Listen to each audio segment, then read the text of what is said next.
Good morning, all of you. Myself, Sabu, Assistant Professor, Department of Commerce, Malabar University, Vengara. Today, I would like to express some of the key words in business regulations or business laws. First of all, we know what is laws. Law, which means law is an external rule of human action enforced by sovereign political authority. And we have a lot of laws related to our day-to-day life, especially first of one of the classification of the law is that constitutional law, international law or foreign laws, and civil laws and criminal laws. Our area, business laws, is a part of civil laws. Civil laws which have so many classifications in civil laws. One of the classification of civil law is that mercantile law or commercial law. So as in commercial law, we have an important area, that is what is called the Indian Contract Act or contract laws. So now we have to discuss the important aspects of commercial laws or contract laws. Again, I repeat, what is laws? First of all, we need some kind of information with regard to general principles of the laws. First thing is that important Latin maxim is that ignorantia juris non excusat. That means ignorance of the law is not an excuse.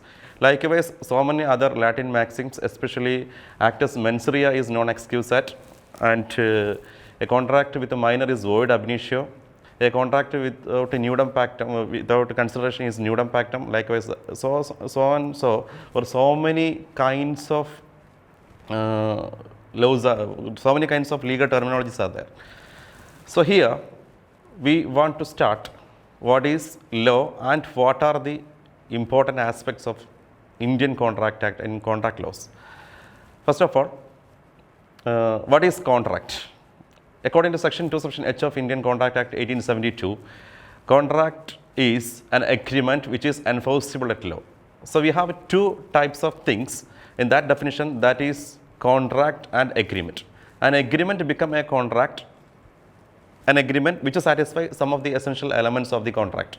So a contract which means agreement plus legal enforceability. That legal enforceability which means the essential elements of a valid contract. We can say that all contracts are agreements, but all agreements are not a contract. An agreement become a contract only when it satisfies some of the essential elements of the contract. So now we have to discuss what are the essential elements of a valid contract. We have 10 essential elements to a valid contract. First thing is that offer and acceptance. We must have a valid offer and valid acceptance for a contract. Offer, which means we have so many definitions to offer. According to section 2 subsection A of Indian Contract Act 1872, an offer which means when one person signifies to another his willingness to do or abstain from doing anything with a view to obtaining the assent of that other to such act or abstinence, is said to make a proposal. That means offer, which means a person who made the offer, we called offerer or proposer, and or promiser.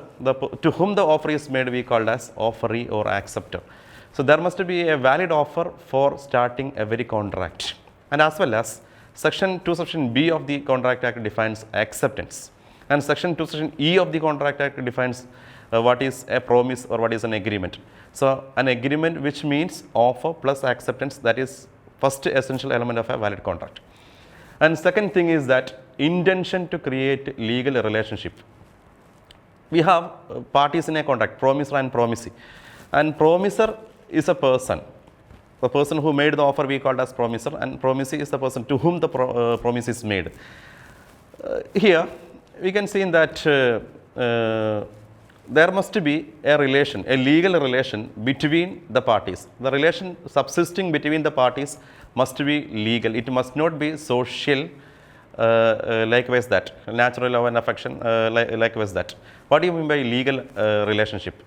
Suppose a person who made an offer to his wife, that is what is called not a legal offer, because the relation subsisting between the parties is only a domestic relationship, not a legal relationship.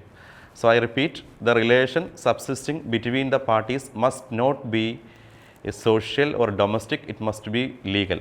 We have a case law for the reference, that is Mr. Balfour versus Mrs. Balfour. Okay. Second important essential element of a valid contract is that free consent. That means the consent of the parties in a contract must be free from all the things. That means must be free from coercion, must be free from undue influence, must be free from fraud, misrepresentation and mistakes. So, if any coercion or undue influence or misrepresentation, fraud, mistakes existing in between the contract, existing between the parties, the contract becomes voidable. That means partly valid and partly void. Partly valid and partly void we called as voidable. Okay, then third thing is that capacity of the parties. The parties in a contract should be capable into being a part of the contract. So, according to section 10 of the Contract Act, some of the parties, they are not capable into enter a contract. They are minors, unsound minded persons and persons disqualified by laws. Here, minor, which means the person who does not attain the age of 18. Unsound mind consists of idiots, lunatics, drunkards and intoxicated persons. And persons disqualified by law consist of alien enemies, foreign ambassadors and sovereigns, etc. etc. So, this is the thing which regarded to capacity of the parties. And next is lawful consideration. According to section 2 subsection D of the Indian Contract Act, the consideration of the contract must be lawful. Consideration, which means amount or which we called as pratiphalam, or amount paid to in between the parties. It may be simply we can say that something in return to both parties. Simply we can say that consideration we mean something in return to both parties. Okay. The next thing is that lawful object. Then object of the contract must be legal. It must not be illegal, immoral and opposite to public policy.